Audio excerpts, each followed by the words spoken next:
Today I'm going to talk about my top 14 things to annihilate depression. This video represents the culmination of 20 years of hard effort. For each of the things on this list, there are several things that didn't make it. I've carefully tried, I've added things, I've removed things, and I've got to the point where I wake up every morning feeling really good with a really stable mood, which has lasted for years. I hope you can get there too. If you have mild depression, you may find just a handful of the interventions on this list are enough. If it's more severe or even treatment resistant like mine was, you may need more of the list or the whole of the list. In this video, I'm going to be doing an overview of each one of these different interventions, and then I'll come back and do individual videos which go into a bit more detail on how to do each of the things I'm talking about and the evidence and things to think about as you put these things together. Before we get started, I just want to make a few points. First of all, please do not copy and try to do this entire list of interventions in one go. Doing that could actually potentially even be dangerous because it might actually be more than what you need. Instead, try one or at most two of the interventions at a time. I have another video that talks about how to perform experiments on yourself safely and effectively. It's really important you only do one or two things because that way you'll know what's working and what isn't working.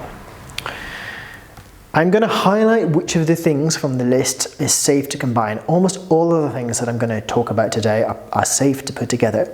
There are three of them, however, which is really important. If you do want to do and you want to put those three together, you need to work with a doctor or a trained professional just from a safety perspective. And finally, remember that everybody is different, so think about these things as categories rather than necessarily a specific treatment. I've looked at different biological and psychological causes for depression. There are other things in those categories that might spark a thought for you if the specific thing that I'm talking about isn't the right thing for you. And again, I'll talk about some of the alternatives as we go through and produce other videos. Intervention 14 is to practice gratefulness. This was an intervention that I added towards the very end of the process, and it's almost like a kind of piece of fine-tuning. When you're doing quite well and you're stable and your mood is working in a consistent way, and I've worked through all of the kind of psychological issues, it's a really good way just to tune the mind on a regular basis into things that are good, rather than looking for problems or things that you don't like or things that you're irritated about. To do this, all you do is think of three things before bed that you're grateful for that day. Now, it doesn't matter how bad the day is, it doesn't matter if you've had a really, really terrible day, you can still be grateful for breathing, for being alive, or for something really, really basic. If you start looking for it, you're always going to be able to find three things to be grateful for. What I did was I just put a sticky note up above my bed so that whenever I got into bed, it reminded me to do it. It's very, very easy to do. So this is in the category of thoughts, events, and thinking patterns. I've got other things in this category which we'll come on to. There's no published studies on gratefulness as far as I'm aware of it, but what I have found is that it gradually starts to change the way that you think about things. Something good happens and you suddenly immediately think, oh, I'm grateful for that. Or even just something really basic, like you sit down and you have lunch and then you go, oh, I'm grateful for lunch. It starts to just rewire the way that your brain works on a day-to-day basis.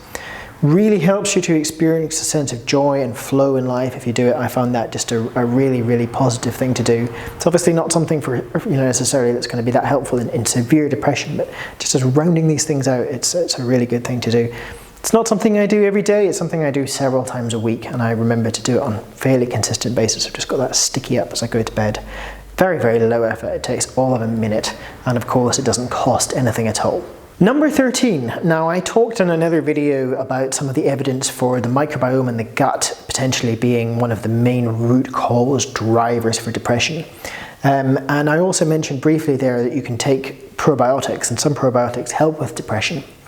The problem with probiotics, though, for something like depression, is that when you ingest them through the stomach acid kills off a lot of the probiotics. Now, some of them do make it through and they can have a bit of a positive effect on digestion, but I found they actually had no impact on my mood when I was taking them. But what I did find was that if you take them as an enema, then you bypass all of the issues in the stomach. And this is actually very good. Obviously, it's helpful for your microbiome balance, and it's also very, very helpful for the mood. What I would call this is almost like the emergency go-to rescue remedy. If you go through a period of a few months and you start to feel wound down, you feel stressed, or things are beginning okay and something just kind of knocks you off, there is nothing that I know of on this whole list that acts as quickly as this. It's something that you can do very quickly and simply. I'll do a video on how to do it. And within a day, 2 days, 3 days, you start to feel an awful lot better. And in fact, it's quite a profound thing because it really starts to lift almost everything. It almost creates this sense of peace. It certainly did for me. At this stage, we're still at the compelling anecdotal stage, and in fact, I'd love to hear from you if you try this out and you can tell me how effective it is or isn't for you. But for me, it had an enormously positive impact on my mood. It just really levels things out very, very quickly. And I sometimes use it just periodically to this day, every few months, in fact, just to bring things back up if I've been tired or stressed, just in the kind of normal course of life.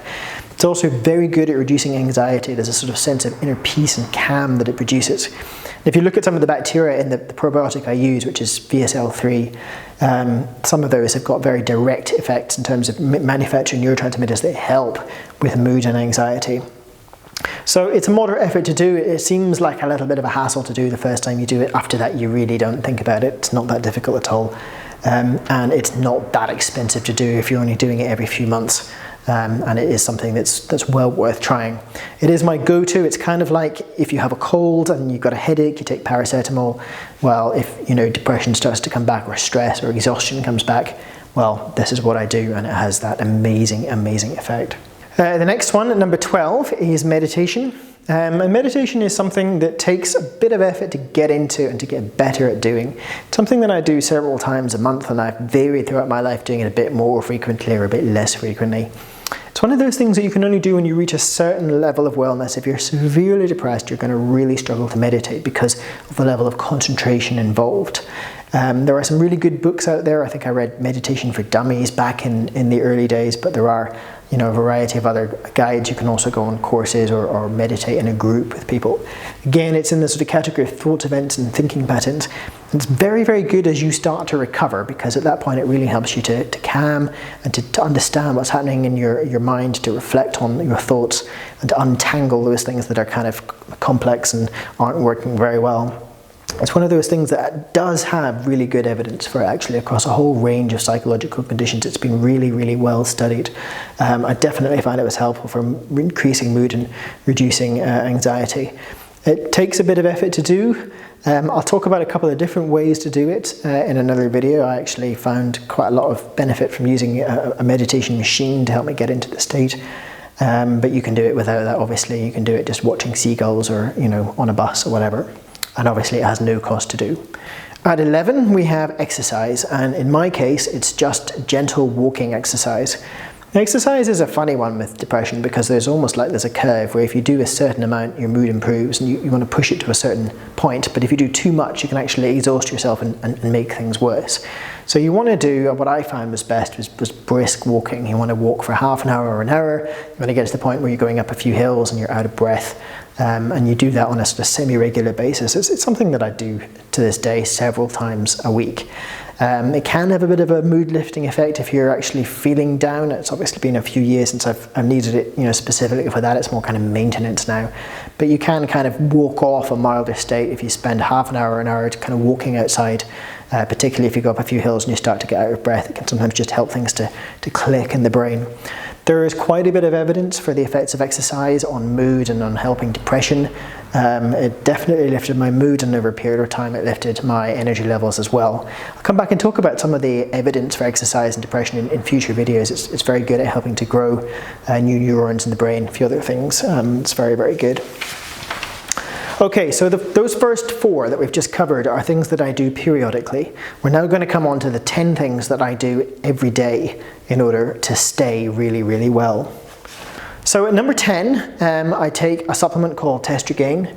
And this is something that came because I tested hormone levels. Now, you may need this, you may not need this. I wouldn't sort of jump in and say that you definitely do. It's relatively easy to get your hormone levels tested. I got mine tested and I found that they were low. It's also relatively easy just to buy the supplement and test it out and see if it actually has any impact. There is some evidence that low hormone levels do link to mood. It's not brilliant evidence, but it does exist. Definitely gave me a slight boost to mood and a slight boost to energy. It's not like a huge effect, but it is an effect, and it is there, and it's sort of subtle, but it's enough for me to realize and decide that it's worth doing. Also just reduces anxiety very slightly as well. Perfectly safe to combine with everything else on this list. It's not any effort, obviously you're just taking a tablet every day, and it's not particularly expensive to refill it. At number 9, I take 5-HTP, 5-hydroxytryptophan. It is a supplement which is very good at stopping the kind of rumination side of depression. So there are different categories of depression, which again I can talk about in a future video, but one of the problems that a lot of people have, and certainly I had, was rumination, having the same thought repeatedly over and over again and getting stuck on thoughts. 5-HTP is particularly good at that because it particularly targets serotonin. There is some evidence for it. There's quite a few studies in 5-HTP actually, but there's really only 1 or 2 that are of decent quality. They are, though, relatively small, but they did show an effect. I definitely find a positive benefit taking it for mood. Be careful about combining this. This is one of the 3 that you're going to have to watch, and I'll come back at the end of this list and talk about the fact that you need to work with a doctor to combine this with some of the other things in the list. It's low effort and it's not terribly expensive to take. A very effective thing, and in fact it's quite often one of the first things that I suggest to somebody who's depressed to just try and start to raise the mood and get a little bit of relief, because it's very easy to get, very easy to take. And obviously if you're not combining it with the other 2 things on the list, it's a supplement you can buy quite easily. So at number 8 on the list is magnesium chelate, and it's kind of hard to put this at number 8 because on the one hand it does almost nothing by itself, but on the other hand it's absolutely critical to the overall functioning of my stack. Now, I put this in a category of vitamin and mineral deficiencies. And there's various sort of pieces of evidence out there that say that if you're short of certain vitamins or minerals, then you can have, a level of depression. Some of those things, for example, if you're short on B vitamins or if you're short on vitamin D, these things can all cause problems. Now, I tested B vitamins, it wasn't a problem for me, and I tested vitamin D, and even though my blood level showed it was low, it's had no impact actually taking it as a supplement.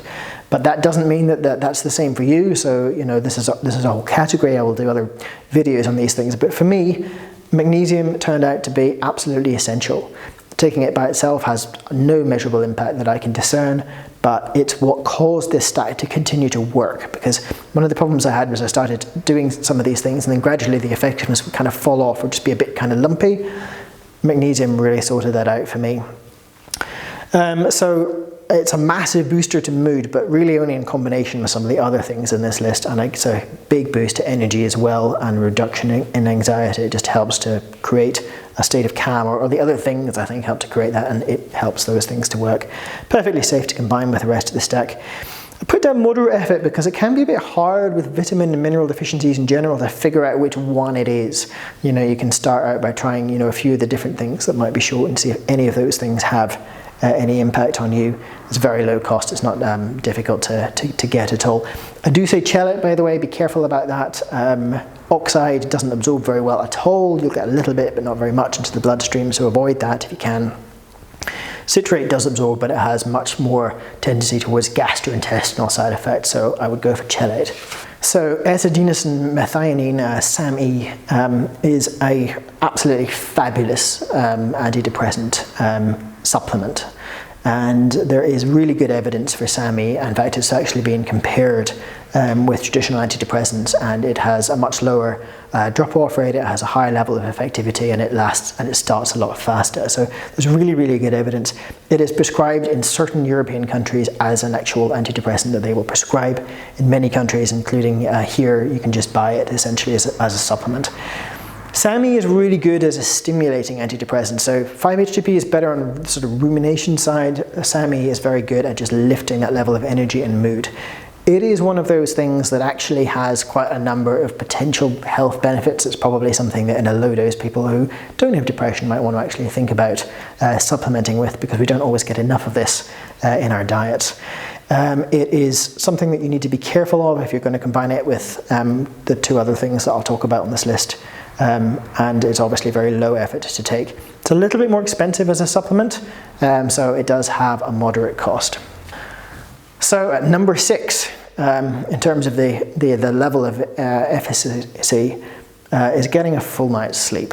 Now, it may almost seem like this is obvious and it goes without saying, but you'll be amazed at the number of people who I've met who have depression who don't really prioritize getting sleep. You want to be going to bed at a regular time, you want to be getting as much sleep as your body needs.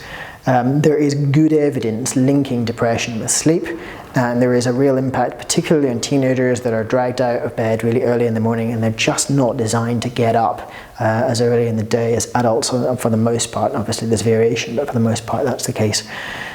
Has a hugely positive impact on mood, energy levels, and a reduction in anxiety. So it's really, really important.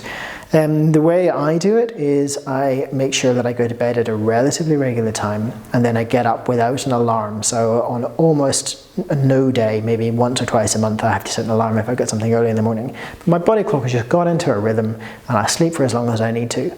Now for me, I need on average about 8 hours, 20 minutes. That's the perfect length of sleep for me. There are other people that need only 7 hours sleep.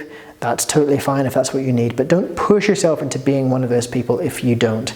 There's nothing that will take your mood down faster than having too little sleep, particularly if you build that up over a few nights. It'll start to really impact things. So it seems like you might need more hours in the day, or you have a busy life. It's a total false economy. If you're not feeling really well and not feeling really focused and really refreshed, you're not actually going to be able to function properly throughout the day. Your mood is massively at risk. So this is really, really important. At number 5, on the same subject, we have the only prescription medication on my entire list of 14 things. So mirtazapine is a great antidepressant. Now obviously, again, this is a category in the sense that you go through and you try various different medications. And I've had some fairly poor reactions to some of the antidepressant medications, but mirtazapine is something that for me anyway, I tolerate really well. I don't have any side effects from it myself. Obviously, your mileage may vary. But what I take it for is it really helps me to get a good night's sleep. Its primary side effect, which as far as I'm concerned is its primary beneficial effect, is to get a good night's sleep. There is good evidence for it. It does also boost the mood, I think, particularly in combination with the other things that I have in this stack. You can't combine it safely. So these are the 3, mirtazapine, SAMI, and 5-HTP. You need to really think about if you're going to put those 3 together. I'll come back to that. Very low effort and low cost. Well, no cost if you're in Scotland because prescriptions are free, but obviously if you're in other countries that may vary. So number 4, we have the AlphaStim, which is the cranial electrical stimulator, which I maybe showed you at the start of the very first video. And this is an absolutely wonderful device. I've had no side effect with it whatsoever. It raises your mood, it reduces anxiety. For me, I think it actually helps with my flow and my clarity of thought throughout the day as well. There's really good evidence for the AlphaStim. It is now actually being used in the NHS in this country for anxiety. I've been using it for about 15 years for depression. It's been around, in fact, since the early 80s. It is a really straightforward device. It works very, very quickly. It doesn't cost a great deal to run once you've got it, but it is a bit more expensive to buy it initially. You can, however, from some of the places that sell it, buy it and try it for 30 days, and if you're not getting results, send it back, so that's probably a good way to try that out. It's obviously low effort. You just put it on every morning. I put mine on for 20 minutes every morning. You can adjust that just depending on what you need. The great thing about that is also you're in control because it's got a range of dosing settings and the length of time that you run it for. And it was actually the first thing that I added after the prescription medication that I've been on. I've been through a number of prescription medications, and I added this as the first thing that I added to enhance the overall effectiveness of the stack. Absolutely fabulous device, really, really useful. So at number 3, so this is an interesting one. People generally know about seasonal affective disorder, and this is an issue where you may have it or you may not have it. It's very hit or miss. If you are sensitive to light, for example, in the winter, then using a Lightbox for 20 minutes in the morning with it really close to your face will actually completely change the game. What isn't as commonly known is that you can also be sensitive to heat. So for me, a Lightbox had absolutely no effect whatsoever. It made no difference to my mood. I tried it, I tested it very thoroughly, I was really consistent. I used it for a couple of months in the winter with it right up in front of me. It had no impact whatsoever. What does have an impact for me is keeping the room temperature of the room that I sleep in at a nice consistent 18 degrees Celsius, that is. So absolutely fine to go a bit warmer than that, totally not fine to go colder, and in fact I can induce depression in myself to this day if I sleep in a cold room. It seems to be some sort of interaction in the air temperature. It's not really enough just to put on more blankets. You really do need to keep the room at that temperature. I have no idea, exactly what the mechanism of action is, and as I say, it's going to be completely hit or miss. Either this really works for you or it's going to have no impact at all. It is, however, obviously very low effort to try out. You could try it out and find out whether it works for you or not. Moderate cost, obviously you need to have your room warm at night, but it's not too bad at 18 degrees. This was a critical piece of the puzzle for me, and either that or Lightbox are both worth testing. If either of those things affect you, then they're really quick, easy fixes. Of course, they might not, but it's definitely worth finding out. I haven't seen any studies on this at all. There is obviously studies to support using light, but I haven't seen anything to look at temperature. So at 2, this category again, it's sort of the thoughts, life events, thinking patterns is talking therapy. Now for me, as I mentioned in my story video, cognitive therapy was what really made a difference. And I've put it down as one of the things that I do every day because it's become ingrained in that those thinking patterns are just patterns that are natural to me, that I think about. I'm not putting any effort in, I don't have to correct myself. It's just the way that I've wired my brain, and it happens every day, and it makes everything easier. So it's made me more moderate, I enjoy life, I react less. I generally don't tend to think in such black and white terms. So it's been one of those real joys to kind of rewire the mind. Now there are other forms of talking therapy that might be really, really good. And it depends what's happening. If you have a life event, you might want to talk about that. You might need a therapist who can listen or who can explore those things. You have to remember that for me, what happened was I started off having this history of depression when I was relatively young. So I was, in my teens. And so I think it had quite an impact in the way that I formed those thinking patterns, because you're still learning critical thinking at that age. So for me, cognitive therapy was particularly effective. It's also something that's really, really well supported by good evidence. But that's not to say that other forms of talking therapy aren't necessarily the right things for you. And I don't do therapy as such now, but I do coaching, which is something that I find incredibly useful, certainly in my professional life and still sometimes in my personal life as well. It's a lot of effort to learn when you first learn it, but once it's learned, then it's there and it's in, and it's not necessarily very expensive to do. Depending on what country you're in, you may be able to get some therapy sessions with the National Health Service, or you can pay for a few sessions, or you can do it from a book. I've got a video on the basics or explaining what cognitive therapy is, and I have another video that reviews the Feeling Good Handbook, which is a really easy way to get into cognitive therapy. And finally, number 1, my absolute top intervention, the most important of them all, and that is the diet that I eat, and this is to control my microbiome. So what I'm doing is a low-carb SCD, specific carbohydrate-like diet. Now this is really something that's going to be trial and error for you. There are different diets that have different impacts on different people. I've tried several. I've tried SCD, which is a diet that has very few starches, very few sugars in it. There's also the keto diet. I've tried the cortisol connection diet, and I've tried eliminating various different foods at various different points. I put down here, it's a microbiome friendly diet, and I've removed the foods which I'm intolerant to, and I've also added soluble fiber just to help the whole digestive process work.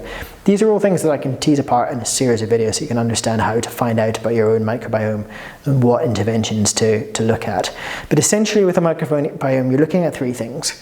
You're looking at the bacteria inside your gut, as in what the balance is there and what foods they like and dislike. You're looking at the quality of the intestinal barrier or the gut wall, whether anything is getting through the tight junctions and the layer between the gut lining and the rest of the body. And then you're looking at whether anything has got through to the point that your immune system is starting to react to, for example, specific foods. And so when I did this, I found that there were certain things that gut bacteria in my body were reacting to badly, whereas there were other foods that were really good to eat, and there were certain things that my immune system was reacting to. So there's different ways of finding those things out. It's well worth persisting and teasing things apart. As a rule of thumb, I found that the lower carbohydrate diets are generally the right direction to go for depression. So this deals with microbiome dysbiosis. It was a long, piece of trial and error to get that right. Obviously, it helps my digestion, which raises overall energy levels and mood. And I put together, again, a lot of evidence around that in the video on why depression and autism, gluten sensitivity might be on the rise. Talked about, what knits this all together in terms of evidence. So it is compelling anecdotal, but I have set out my case in that video in quite a bit of detail. Has huge impact on mood, energy, on your overall day-to-day comfort, and on digestion. And it is something that you can combine safely with everything else. It's obviously high effort to get used to it and to get into a diet and then to be persistent with it. It's not the easiest thing on the list. Some of the supplements are probably easier places to start. Relatively low cost once you get into it. It's something that you can do and that you can sustain. There are a few notes, so just a couple of warnings. I mentioned only, at the start, the need to just get some medical advice if you're going to combine these three. So 5-HTP, SAMe, and mirtazapine are things that really you need to be talking to a doctor if you want to put those together. And that's because they all boost serotonin. 5-HTP particularly targets serotonin, SAMe targets all the neurotransmitters, and mirtazapine targets one other neurotransmitter as well, if I remember correctly.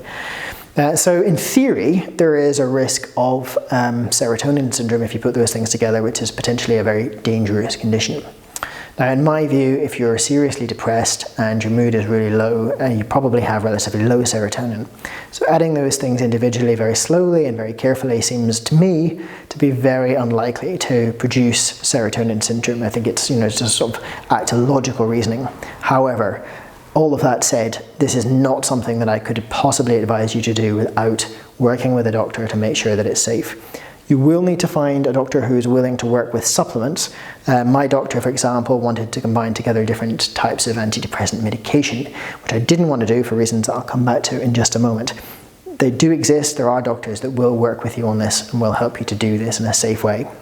It should be perfectly fine though to pick one of these. For example, you might want to pick SAMe or 5-HTP and mix them with the other list of interventions. And for a lot of people, I think that's probably going to be enough, because actually there's a really good list there that's addressing some of the root causes, underlying depression, in particular in terms of microbiome and cognition. So why did I come up with this list as opposed to just go down the kind of traditional route of medicine and just follow the route of taking antidepressants and doing a little bit of talking therapy with my doctor? Well, I want to just compare the sort of standard approach that I got from my doctor with antidepressant medication to what I've come up with, and here are essentially the issues. It was too slow to get prescribed, so you have to wait to see the doctor, and then every time you need to make a change, you have to wait to get that change made, and it's something that happens really quite slowly. Depression can be really acute, it can be really serious, it doesn't happen fast enough, and that also combines with the fact that they're really quite slow to work. So traditional antidepressant may take 4 to 8 weeks easily to really kick in and start to work properly. And if that only gets you kind of a quarter of the way or half the way there, and then you need to make a change, or you have a side effect, and you have to start iterating on these things, and you've got these massive long cycles where you have to wait each time to make a change. They had, or some of them had, not mirtazapine, but some of them had some crippling side effects, including completely stopping my sex drive, one of them. And they're a bit of a sticking plaster approach in the sense that, okay, so they help and they make you better, and it's perfectly worthwhile, particularly at the beginning if you're seriously unwell. You want to do anything just to try and get better. But they're not necessarily addressing all of the root causes, cognitions and microbiomes and level of exercise and all of these other things that actually stack up and are probably really, really important to think about. And ultimately, they just weren't able to get me well on my own. I got to the point where I'd tried several different medications, and I got to the point where, a psychiatrist was willing to now start combining some of those medications, but they were going to combine medications that I'd come off and had to come off because I had really serious side effects. So I had this thought that, for months or years, or potentially for a really long term, because it started to become clear that I was going to need long-term treatment, I was going to be on these same medications, and it was going to have these very bad side effects, lightheadedness, or completely destroy my sex drive, for example. So you take anything ultimately if you have severe depression, and if it had worked. But also, by the time I actually got to seeing that psychiatrist, I'd been in such a bad state that I'd eventually started, I thought, well, it's not terribly high risk at this point. My life is crippled. I'm a risk to myself. This is a medical emergency. I'm having to wait months to see somebody.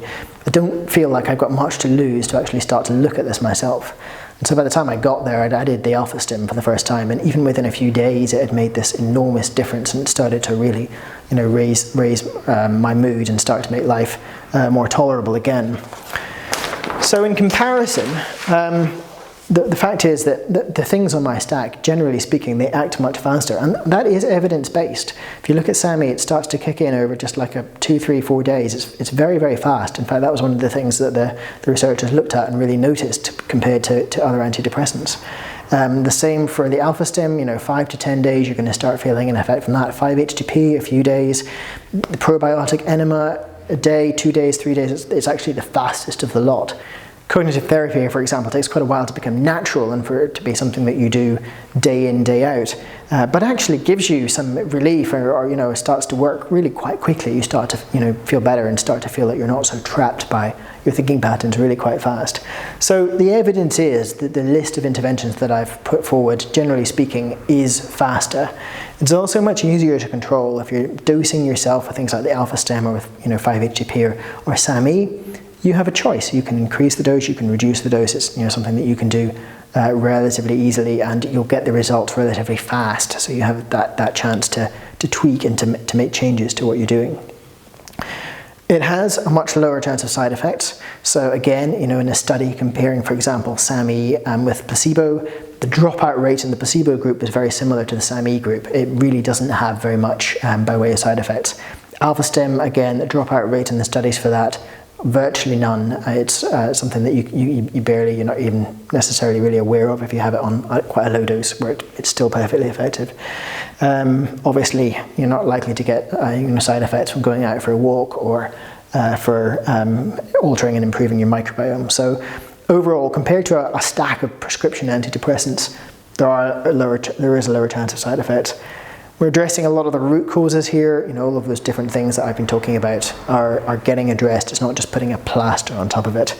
It's not to say that I'm against antidepressants, prescription. I've got one of them actually on that list, as I've said. But overall, it's only one part of a very, very big stack. And I'm a case where things were really, really difficult, and I really ended up having to throw quite a lot at it to get it to where I wanted it to be.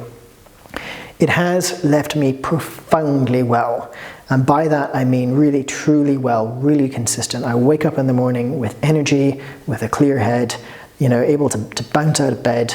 My mood doesn't fluctuate throughout the day. It responds proportionately to events. Obviously I get happy and sad and stressed like everybody else, but in a very normal sort of way. So anyway, that brings me to the end of this video. I hope it's been interesting, and I hope that you've enjoyed it.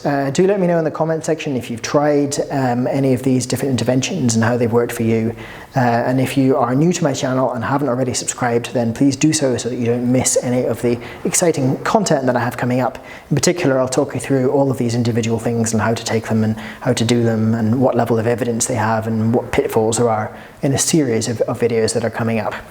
Thanks for watching, and I'll see you on the next video.